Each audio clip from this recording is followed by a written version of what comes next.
네, 오늘은 지난주 이어서 소돔과 고모라 두 번째 시간입니다. 지난주에 천사들이 이제 롯을 만나기 위해서 소돔 땅에 도착을 했습니다. 근데 소돔 사람들이 롯의 집에 찾아와서 우리가 너희들과 상관하리라, 아주 불법한 일, 악한 일을 저지르려고 하자 천사들이 그들의 눈을 멀게 해서 이제 롯을 구출한 말씀을 살펴보았습니다. 천사들이 이제 이곳이 곧 멸망할 것이니 빨리 주변 사람들에게 알리라. 롯이 가장 먼저 사위들에게 달려갔습니다. 이 성이 곧 멸망할 것이다 말을 했지만 사위들은 그 롯의 말을 농담으로 여겼다, 그렇게 말을 하고 있습니다. 이제 정말 소돔의 멸망이 몇 시간 남지 않았습니다. 천사들이 롯을 재촉해서 빨리 이 성을 탈출하자고 하는데 롯의 모습을 보면 여전히 미련이 남아 있습니다. 지체하고 떠날 생각을 잘 하고 있지 않습니다. 그래서 천사들이 그의 손을 잡고 또 그의 아내와 딸의 손을 잡고 이렇게 재촉해서 성 밖으로 탈출해 나갔다고 말하고 있습니다. 성을 나가면서 그들이 절대로 뒤를 돌아보지 말고 지체하지 말고 저 보이는 산으로 도망치라고 분명히 말씀을 했습니다. 여러분 한번 상상해 보십시오. 소돔이 멸망하기 직전입니다. 천사들은 빨리 이제 곧 멸망할 것이니 빨리 도망가라고 재촉하는데 여전히 롯은 또 그의 아내는 미련이 있던 것 같아요. 소돔에 미련이 남아서 머뭇거리고 지체하고 있습니다. 그래서 그들의 손을 잡고 강권하여 그들을 데리고 가고 있습니다. 세상에 대한 미련, 여전히 소돔에 대한 미련으로 지체하는 롯과 그것을 재촉하는 천사의 모습이 이렇게 대조가 되고 있습니다. 이제 손을 잡고 나오는데 롯이 생각해 보니까 저 산까지 가면 너무 두려운 거예요. 내가 죽을 수도 있겠다. 그래서 저기 가까운 성읍이 있습니다. 내가 그 성읍, 그것이 소알, 작다라는 의미인데 저 성읍으로 가게 해달라고 부탁을 합니다. 그래서 천사가 좋다고 들어주고 거기에 들어갈 때까지 심판을 연기하겠다고 그렇게 이야기를 하고 있습니다. 그래서 끝까지 하나님의 말씀을 불신하는 또 두려워하고 있는 롯의 모습과 그런 롯을 끝까지 기다려주시고 참아주시는 하나님의 오래 참으심과 자비로운 모습이 동시에 나타나고 있습니다. 오늘 이렇게 급박한 상황에서 소돔에 대한 심판이 임합니다. 그리고 가족이 탈출하고 있습니다. 그런데 안타깝게 아내가 뒤를 돌아보고 소금 기둥이 됩니다. 그리고 롯과 두 딸만 극적으로 구출을 받게 됩니다. 오늘 말씀을 통해서 우리가 참 소돔 같은 이 세상을 산다고 말하는데 이 세상에서 어떻게 우리가 다가올 종말, 다가올 주님의 오심을 우리가 잘 준비할 수 있을까? 또 우리 주변에 하나님을 모르고 지금도 심판과 멸망을 앞두고 있는 그들에게 어떻게 하나님의 복음을 전할 수 있을까? 함께 본문을 통해서 살펴보도록 하겠습니다. 이제 롯과 그의 가족들이 이제 소알에 들어갈 때, 소돔을 떠나서 소알쯤에 들어갈 때 오늘 말씀 보시면 해가 돋았더라. 출발할 때는요 미명이었어요. 동틀 무렵에 소돔 땅 막 출발했는데 소알에 딱 들어가는 순간 해가 번쩍 올라왔고 바로 그 순간에 어떻게 했습니까? 하나님의 심판이 임했습니다. 하늘에서 불과 유황이 엄청나게 떨어져서 소돔을 향해 엄청난 심판이 갑작스럽게 임했다고 말하고 있습니다. 24절에 여호와께서 하늘에서 유황과 불을 소돔과 고모라에 비처럼 쏟아지게 하셨다, 그렇게 말을 하고 있습니다. 가끔 어떤 사람들은요, 소돔과 고모라는 하나님 심판을 받아서 망한 게 아니라 지진이나 또 화산 폭발로 멸망했다, 폼페이 같은 도시처럼 그렇게 망했다라고 그렇게 말하는 사람도 있습니다. 근데 오늘 성경은 분명히 뭐라고 말합니까? 주어를 잘 보시면 여호와께서, 하늘 곧 여호와께로부터 내려왔다고 분명히 말하죠. 하나님이 주어입니다. 이 심판은 단순한 자연재해가 아니라 하나님이 그들의 죄악에 대한 하나님의 강력한 심판으로 임한 것이라고 분명히 보여주고 있습니다. 엄청나게 떨어졌어요. 그래서 소돔 성과 거기 있는 사람들과 들판에 있는 모든 것들이 다 뒤집어 엎어졌다고 자세히 기록하고 있습니다. 그만큼 한순간에 너무나 강력하고 완벽한 또는 철저한 하나님의 심판이 소돔에 임하게 된 것이죠. 원래 이 소돔 지역 하면요 성경에 역청이 많이 나왔다고 되어 있는데, 역청이 뭐냐면 우리 아스팔트 만들 때 이렇게 끈적끈적한 거 있죠. 석유로 재질로 된 것인데 그 아스팔트 재료가 되는 역청이 그 당시에도 많았다고 합니다. 근데 지금도 그래요. 그 소돔에 가면 사해 바다라는 곳이 있습니다. 소돔 근처에 가면 사해 바다가 있는데 평균 우리가 해발 500m, 700m 그렇게 말하는데 이제 해수면보다 약 400m 정도 낮아요. 그러니까 바다 지중해보다 이렇게 400m 정도 낮은 지역에 이렇게 사해라는 바다가 있어요. 그리고 거기에도 지금도 그런 역청 그런 것들이 있고 염분이 너무 높아서 생물이 살 수가 없습니다. 아마 이것은 그 당시 소돔과 고모라의 심판과 지금도 연관이 있다고 이제 학자들은 보고 있습니다.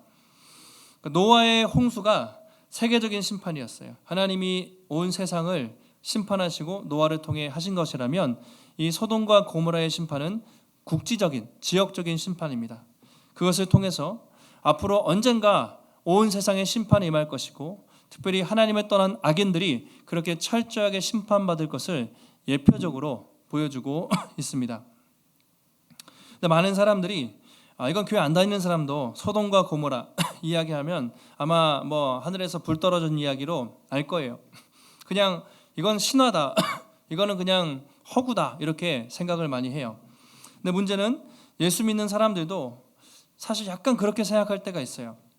하나님은 절대 이 세상을 그렇게 심판하지 않을 거야. 하나님의 심판에 대해서 전혀 경각심이 없습니다. 왜냐하면 하나님이 사랑이 많으신 분인데 세상을 그렇게 심판하겠어? 세상의 심판, 그런 심판은 없을 거야. 이렇게 잘못 생각할 때가 있습니다. 근데 성경은 전혀 그렇게 이야기하지 않죠. 우리가 믿는 하나님은요, 사랑의 하나님이십니다. 그래서 오래 참고 기다리시지만 한편으로 공의로우신 하나님이세요. 하나님의 공의가 무엇입니까? 의로운 자는 상 주시는 것이고 악한 자는 심판하시는 게 공의입니다. 만약에 여러분 누군가가 판사가 검사가 악한 사람을 벌 주지 않으면 공의롭지 못한 것이잖아요. 하나님도 마찬가지예요.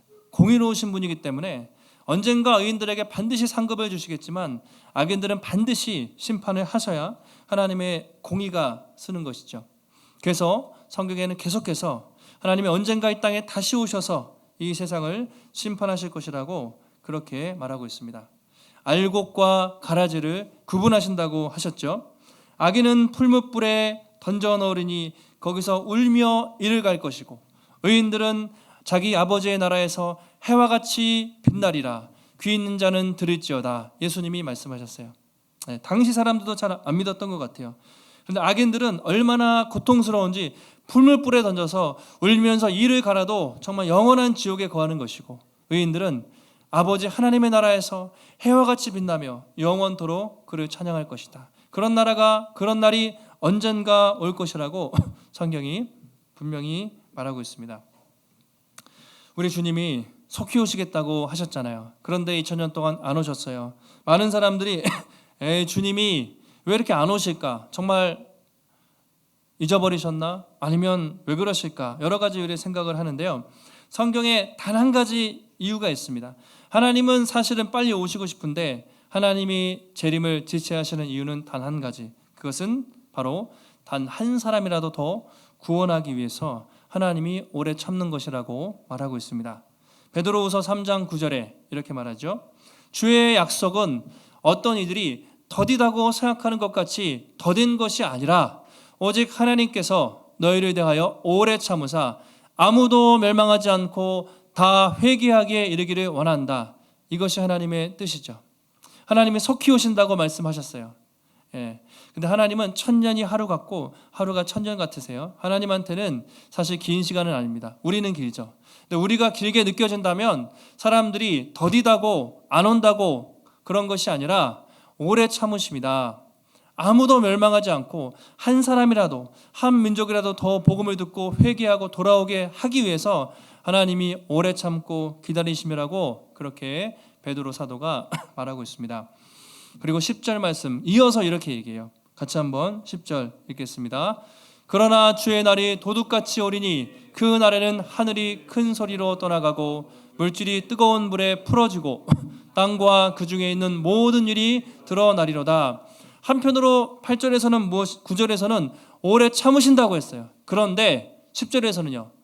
도둑같이 오신다. 예. 그날이면 하나님이 참고 참으시겠지만 어느 날 하나님이 작정하신 그 때가 되면 하늘이 큰 소리로 떠나가고 물질이 풀어지면서 땅과 모든 일이 드러난다. 이것이 무슨 말이냐면 새하늘 새 땅이 다시 창조된다는 거예요. 이 죄악된 모든 피조물들과 악한 것은 다 심판하시고 에덴 동산에 있던 것보다 더 아름답게 완벽하게 새 창조하세요.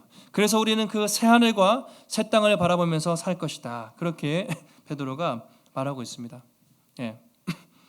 이렇게 롯이 이제 그의 아내와 함께 탈출하고 있는데 도중에 불행한 일이 발생하죠. 우리 잘 아시는 것처럼 갑자기 롯의 아내가 어떻습니까? 뒤를 돌아보다가 소금 기둥이 되고 말았습니다. 26절이죠. 롯의 아내는 뒤를 돌아보았으므로 소금 기둥이 되었더라. 이 이야기는 많이 들어보셨을 거예요. 가다가 왜 돌아봤을까요? 그냥 호기심에 돌아봤을까요? 궁금해서 아니면 두려워서 왜 돌아봤을까? 많은 추측이 있습니다. 여러분 여기서 돌아보다라는 표현이요. 돌아보다는 표현이 나바트라는 말인데 자세히 주시하다, 주의를 기울여 바라보다 이런 의미가 있어요. 이것은 단순히 롯이 롯의 아내가 호기심이나 아니면 두려움에 의해서 돌아본 것이 아니라 완전히 불순종한 거예요. 그러니까 궁금해서 잠깐 돌아본 게 아니라 세상에 대한 미련이 남았어요. 예.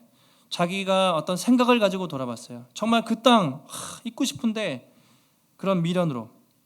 롯의 아내는 여러분 소돔을 떠나기 좋았을까요? 싫었을까요? 롯이 지체했다고 말하죠. 근데 롯의 아내는 적어도 소돔 사람이라면 훨씬 더 믿음이 없었을 겁니다. 아마 소돔을 떠나기 싫었을 거예요. 천사가 손잡고 오니까 억지로 따라왔는데 그렇게 가다 보니까 도무지 소돔에 자기가 살았던 그곳에 남겨놓았던 재산과 편안한 삶과 모든 것들이 너무나 떠올랐던 것이죠. 그 소돔에 대한 세상에 대한 미련과 집착을 버리지 못하고 돌아봤을 때 돌아보는 그 순간에 소금 기둥이 된 것이죠. 그냥 잠깐 돌아보거나 잠깐 실수해서 소금 기둥이 된 것이 아니라 그 마음 속에 있는 소돔에 대한 세상에 대한 집착과 미련이 있다는 것을 보여주고 있습니다. 하나님의 말씀을 가볍게 여겼어요. 절대로 뒤돌아보지 말라고 했는데 하나님의 말씀을 가볍게 여기고 세상에 대한 미련을 버리지 못하는 그 하나님께 불순종하는 사람의 최후가 얼마나 그렇게 비참한지 이 여인을 통해서 상징적으로 보여주고 있습니다. 그러니까 같이 가다가요, 한 사람들은 이쪽은 구원받고 이쪽은 심판받은 거예요. 그런 일이 일어난 것입니다. 지금도 사해에 가면 여러분 소금 기둥들이 많이 있어요. 그래서 이슬라엘 성지 순례를 가면 저도 10여 년 전에 이제 신학생 때 간 적이 있는데요. 그럼 꼭 가이드가 이제 소돔과 고모라는 당연히 중요한 코스니까 지금은 폐허예요. 이렇게 사막처럼 별로 남아 있지 않은데 저기를 데리고 가요. 산 위에 이렇게 이런 비슷한 사람 모양의 기둥이 서 있는데 저게 롯의 아내다. 이제 이렇게 하면서 그렇게 가이드가 설명을 해줘요. 근데 물론 진짜 롯의 그 아내는 아니겠죠. 그런데 그런 소금 기둥들이 실제로 많이 있어요. 그 당시에는 이제 지금도 암반이나 소금들이 많이 나기 때문에 사해 소금이 지금도 유명하거든요. 비누도 유명한데 소금 기둥 같은 것들이 지금도 많이 있어요. 그래서 그것은 그냥 허구로 된 것이 아니라 하나님의 심판을 분명히 있었고 그것은 실제로 존재했던 역사적 사실이라는 것을 여러분 알 수가 있습니다. 나중에 기회가 되시면 가보시면 성경에 있는 모든 것들은 다 역사적 사실이죠. 그 성경에는 오늘 롯의 아내뿐 아니라 그렇게 세상 미련을 버리지 못하고 뒤돌아봤던 그런 많은 사람들이 나오고 있습니다. 대표적으로 누가 그렇습니까? 이스라엘 백성들 애굽을 탈출해서 광야를 지나갑니다. 어떻습니까? 그들이 하나님께 뭐라고 불평을 합니까? 우리도 고기 좀 주십시오. 불평을 합니다. 왜 맨날 이 만나만 내리냐고 고기를 달라고 해요. 우리가 애굽에 있을 때는 생선도 먹고 오이도 먹고 참외, 부추, 파, 마늘 다 먹었다. 성경에 그렇게 나와요. 얼마나 애굽 땅이 풍요로웠으면 참외도 있고 오이도 있고 부추, 파, 마늘까지 그렇게 우리가 부패를 먹었는데 이 광야에서는 도대체 맨날 이 만나만 내리고 도대체 뭐냐고 하나님께 불평을 합니다. 거의 머리에 띠를 두르고 광화문에서 집회하는 것처럼 집단적으로 막 불평을 해요. 하나님이 어떻게 하십니까? 메추라기를 그냥 팍 부어주시면서 그래 고기를 먹어라. 하나님이 참 불쌍히 여기시면서 또 고기를 주시긴 주세요. 그들이 어떻습니까? 하나님의 은혜로 애굽에 탈출했어요. 드디어 자유를 얻었음에도 불구하고 계속해서 뒤를 돌아보면서 이 애굽에 대한 미련을 버리지 못합니다. 하나님의 은혜로 구원받았음에도 불구하고 하나님께 감사하지 않고 조금 어렵고 힘든 것을 보면서 하나님을 원망하는 또는 세상에 대한 그때가 더 좋았어라고 하는 세상에 대한 미련과 집착을 버리지 못하는 그런 모습들이 바로 우리의 사실 모든 사람들의 죄된 속성이죠. 예수님도 제자들에게 길을 가면서 그렇게 말씀하셨어요. 어떤 사람이 주님, 내가 주님을 따르겠습니다. 그런데 내 가족한테 먼저 작별 인사 좀 하고 떠나게 해주세요. 그렇게 말씀하자 예수님이 뭐라고 하십니까? 유명한 말씀이죠. 누가복음 9장 62절에 손에 같이 한번 읽어보실까요? 예수께서 이르시되 손에 쟁기를 잡고 뒤를 돌아보는 자는 하나님의 나라에 합당하지 아니하니라 하시니라. 손에 쟁기 잡고 뒤를 돌아보는 자, 손에 하나님의 나라에 합당하지 않다. 예수님의 제자가 되기로 결단했다면 예수님의 가장 우선순위로 여기라는 것이죠. 가족을 버리라는 것이 아니라 예수님이 하나님이 가장 높은 우선순위이기 때문에 이제는 세상의 어떤 것, 세상의 미련 그리고 인간적인 것들 다 내려놓고 앞을 보면서 하나님의 길을 따라가라. 예수님도 그렇게 말씀을 하셨습니다.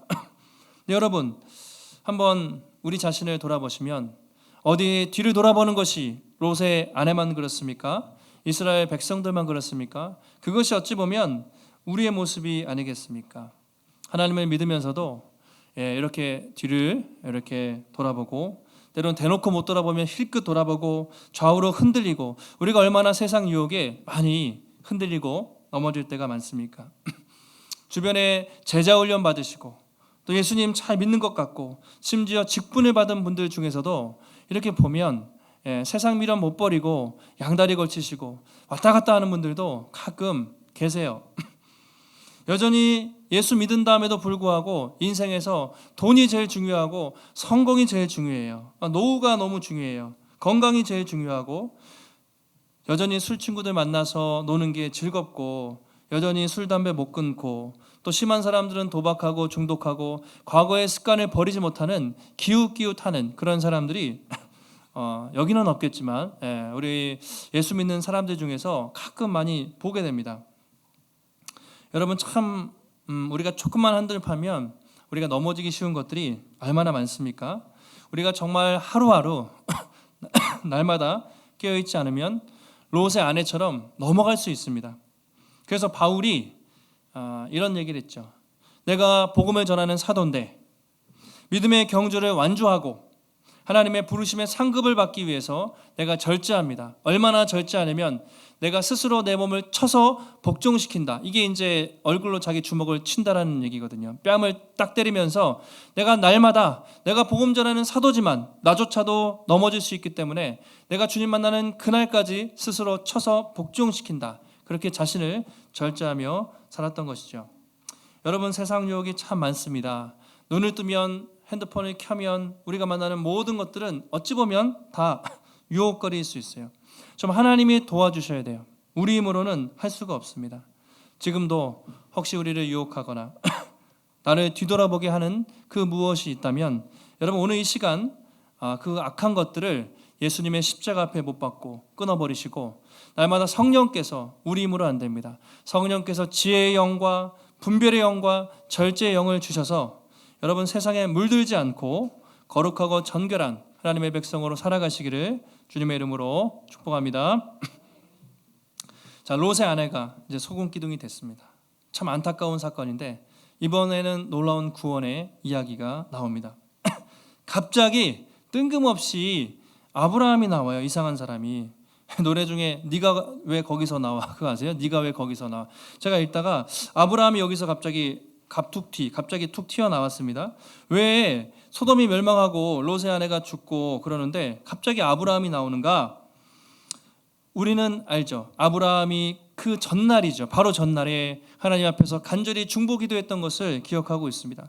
처음에 의인 50명만 있으면 살려주십시오라고 기도하다가 40명, 30명, 10명까지 기도했는데 의인 10명이 소돔에 있었습니까? 없었습니다. 그래서 망했습니다. 우리가 아브라함을 보면서 아브라함의 기도는 실패했다고 우리가 생각할 수 있는데 오늘 말씀을 보면 그렇지 않습니다. 하나님이 그의 기도를 들으시고 그의 기도 때문에 롯을 구원하셨다고 성경이 말하고 있어요. 27절 보시면 아브라함이 아침 일찍 일어났습니다. 멀리 소돔 땅을 바라봤습니다. 그런데 온기 가마같이 막 연기가 올라가고 있는 거예요. 온기 가마는 우리나라의 화로나 아궁이를 생각하시면 되는데 한글 성경으로 아궁이에 불 때면 막 연기가 올라가는 것처럼 소돔 땅을 보는데 온 도시가 초토화돼서 그냥 펄펄 끓어가는 가마처럼 연기가 치솟고 있는 것이죠. 아브라함이 얼마나 간절히 기도했어요. 그런데 그 땅이 어떻게 되는지 얼마나 한편으로 궁금했겠습니까? 그리고 저기에는 내 사랑하는 조카 롯이 있는데 과연 롯은 어떻게 됐을까 궁금하지 않았겠습니까? 새벽 일찍 나와서 그 땅을 바라보고 있습니다. 어쩌면 아브라함은 가나안 땅에 살면서 이미 부자거든요. 부족할 것이 없어요. 뭐 그 땅이 망하든 말든 롯은 어떻습니까? 자기 싫다고 떠나갔잖아요. 예, 삼촌이랑 가까이 이제 여기 있기 싫다고 떠나가서 자기 발로 소돔 살다가 그렇게 멸망 속에 있는데 뭐 아쉬울 게 뭐가 있겠어요. 예, 아마 아브라함은 롯도 죽었겠구나 그렇게 생각을 했을 것 같아요. 근데 아브라함은 오늘 방관하지 않고 끝까지 소돔에 대한 그리고 롯에 대한 관심과 그 긍휼의 모습을 보고 기도하고 있습니다. 멸망을 앞둔 그 성읍, 아니 멸망당하는 그 소돔 땅을 바라보며 죽어가는 그 한 영혼 롯을 바라보면서 긍휼하고 안타까운 마음으로 그 땅을 바라보고 있는 아브라함의 모습이 등장하고 있습니다. 놀라운 것은 29절입니다. 같이 한번 우리 29절 말씀 함께 읽습니다. 하나님이 그 지역의 성을 멸하실 때 곧 롯이 거주하는 성을 엎으실 때에 하나님이 아브라함을 생각하사 롯을 그 엎으시는 중에서 내보내셨더라. 아멘. 하나님이 소돔을 멸하시는데 롯이 있었던 성읍을 엎어버리실 때 뭐라고 합니까? 하나님이 아브라함을 생각하사. 이게 중요하죠. 한번 따라해 보실까요? 하나님이 아브라함을 생각하사. 예, 아브라함의 기도를 기억하신 거예요. 아브라함과의 약속을 떠올리셔서 롯을 엎으시는 중에서 구원하셨다고 말하고 있습니다. 아브라함의 기도가 실패한 것이 아니었습니다. 의인 10명이 없어서 비록 멸망했지만 그의 기도는 적어도 롯과 그의 두 딸을 살리는 생명의 역사가 있는 기도였어요. 하나님은 그의 기도를 기억하셨다. 기억하다 또는 생각하다라고 되어 있죠. 이게 중요한 의미가 있습니다. 히브리어로 자카르라고 하는데요. 이게 성경에서 많이 쓰여요. 가장 먼저 쓰인 곳이 어디냐면 창세기 8장에서 노아의 홍수 심판 때 하나님이 온 세상을 심판하십니다. 40일 동안 비가 왔습니다. 그런데 노아를 기억하사 노아를 생각하사 그 땅 멸하기를 멈췄다고 말하고 있어요. 하나님이 싹 쓸어버리려고 하시는데 그 의인 노아, 하나님을 찾았던 그 노아 때문에 멈췄다고 그렇게 말하고 있습니다. 노아를 기억하사 자카르 그렇게 쓰이고 있습니다. 출애굽기 2장에서도 보시면 이스라엘 백성들이 이제 애굽에 들어가서 이제 창세기 마지막과 연결이 되죠.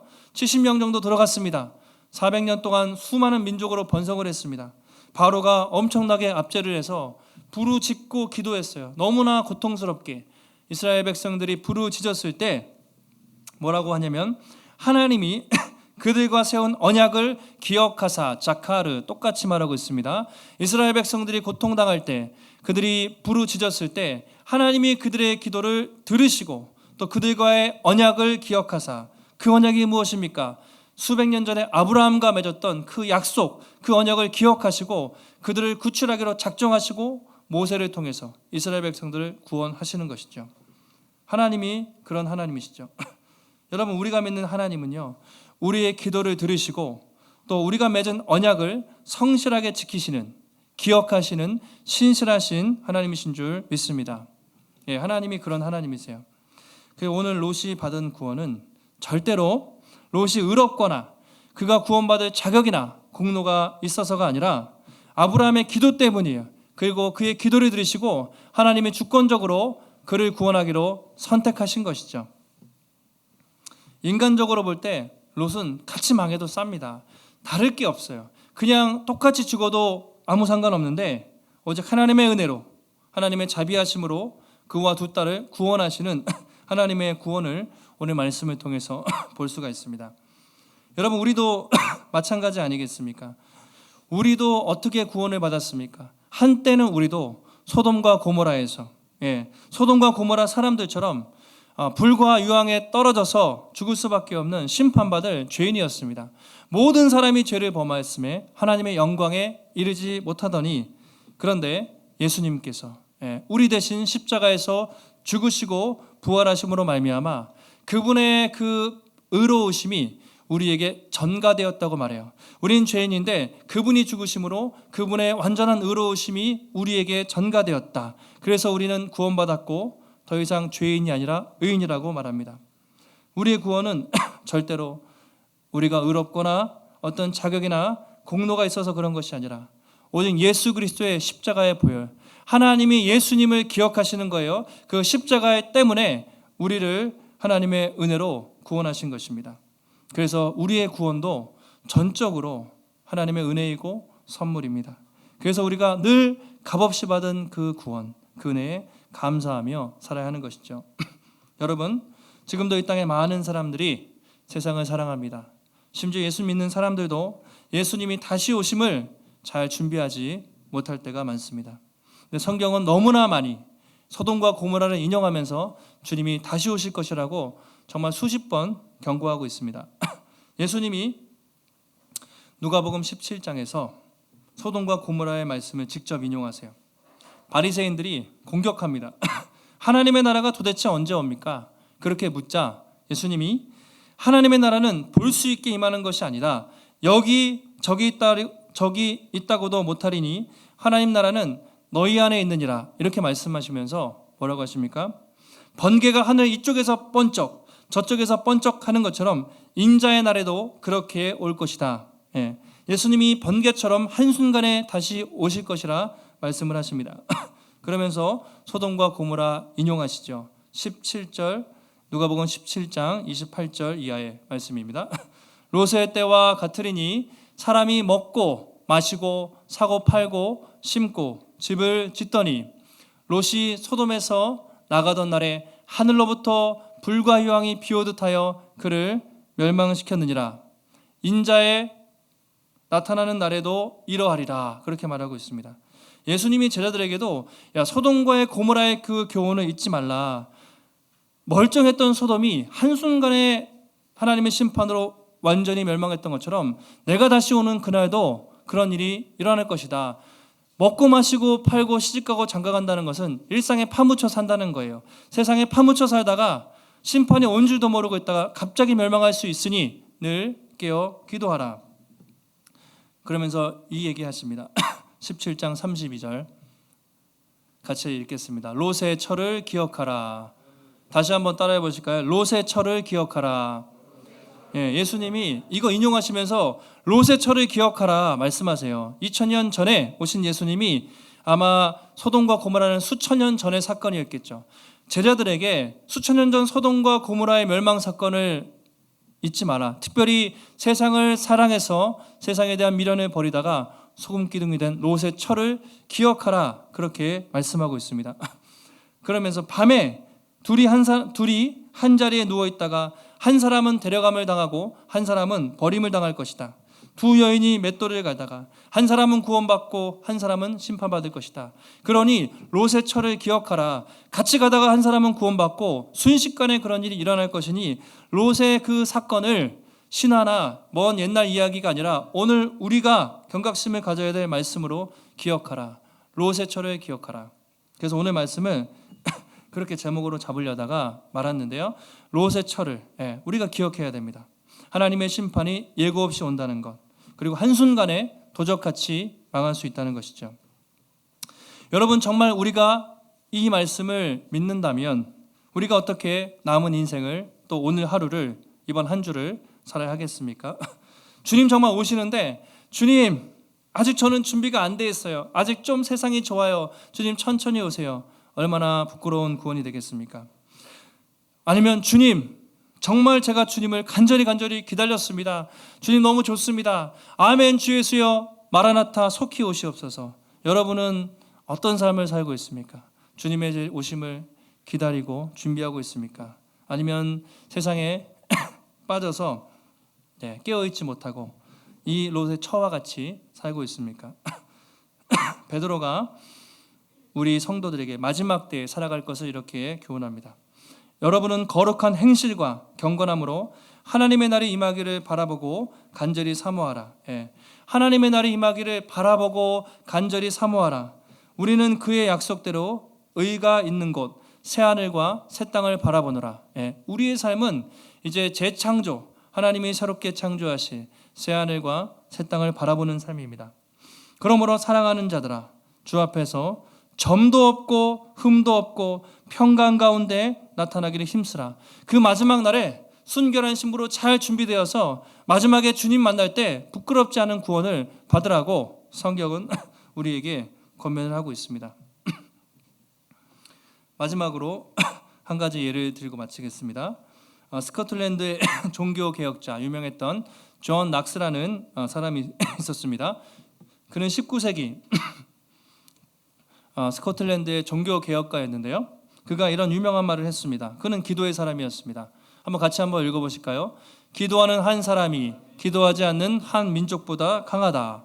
기도하는 한 사람이 기도하지 않는 한 민족보다 강하다. 왜 이런 얘기를 했을까요?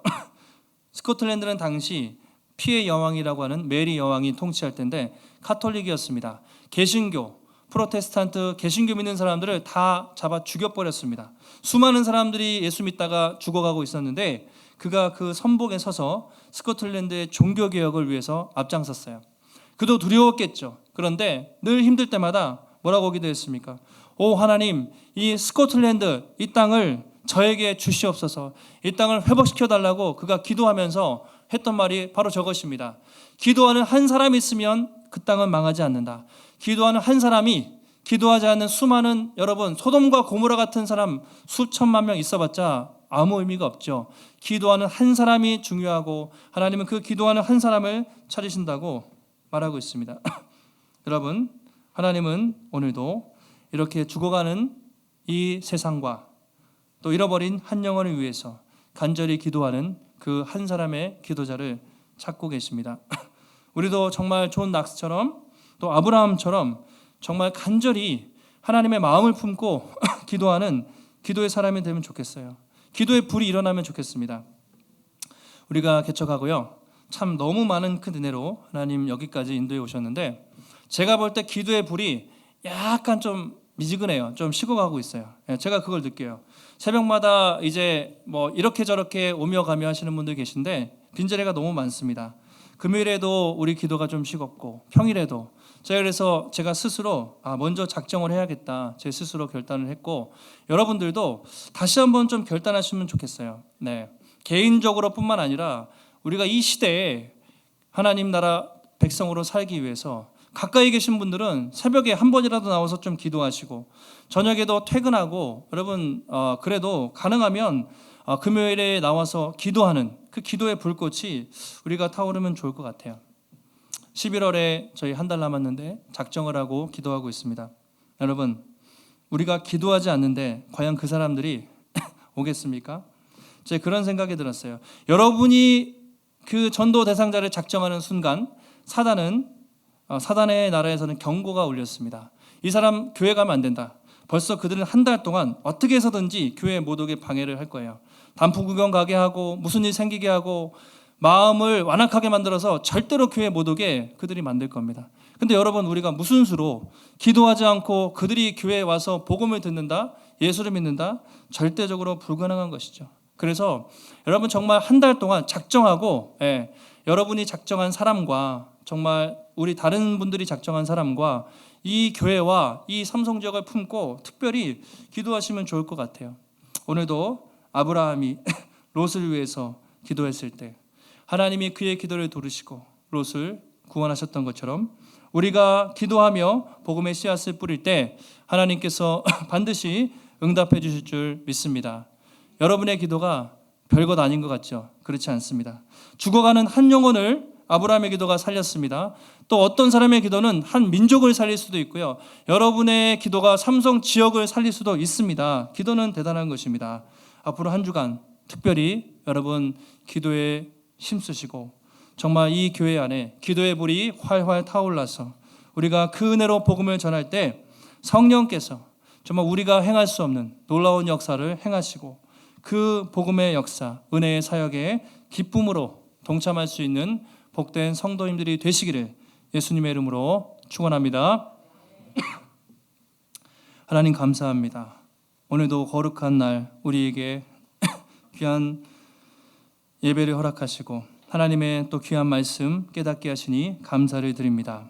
하나님, 롯의 아내가 그 급박한 상황에서도 세상을 향한 미련을 버리지 못하고 뒤돌아봤던 것처럼 우리도 예수 믿고 구원받았지만 여전히 세상을 향한 미련과 유혹에 흔들리며 넘어질 때가 있습니다. 하나님, 우리를 붙잡아 주시고 하나님 날마다 함께 하셔서 좌로나 우로나 치우치지 않게 하시고 날마다 푯대를 향해서 하나님 믿음의 싸움을 끝까지 잘 감당할 수 있도록 주님 붙잡아 주시옵소서.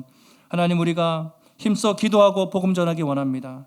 소돔이 멸망하는 가운데서도 하나님이 아브라함의 기도를 기억하사 하나님 롯을 구원하셨던 것처럼 하나님 기도하는 한 사람이 기도하지 않은 한 민족보다 강합니다. 하나님, 우리의 기도를 통해 역사하실 것입니다. 기도하지 않으면 아무 일도 없습니다. 하나님, 한 주간 특별히 한 달 동안 우리가 새벽마다 금요일마다 또는 날마다 기도의 골방에서 더욱더 기도에 힘쓰기로 결단하게 하시고 우리가 기도할 때 주의 성령 강력히 역사하셔서 오직 성령이 너희에게 임하시면 예루살렘과 온 유대와 사마리아 땅끝까지 이르러 내 증인이 되리라 약속하신 것처럼 날마다 성령의 능력이 하나님의 역사가 우리의 삶을 통해 이 교회를 통해 흘러넘칠 수 있도록 붙잡아 주시옵소서. 한 주간도 믿음으로 승리케 하시기를 간구합니다. 하나님, 오늘도 마음을 담아 또 주님 앞에 또 귀한 예물 드린 모든 손길들 하나님 축복하여 주시고 그들의 중심, 그들의 마음을 하나님 기쁘게 받으시사 날마다 우리 인생의 모든 것이 하나님의 것임을 고백하고 우리가 하나님 살아갈 때 하나님 아낌없이 채우시고 또 공급하시는 주님의 손길을 경험하게 하시고 이번 한 주간도 마라나타 아멘 주 예수여 오시옵소서. 다시 오실 주님을 사모하며 믿음의 길을 걸어갈 수 있도록 주님 붙잡아 주시옵소서. 모든 말씀 거룩하신 예수님의 이름으로 기도하옵나이다. 아멘.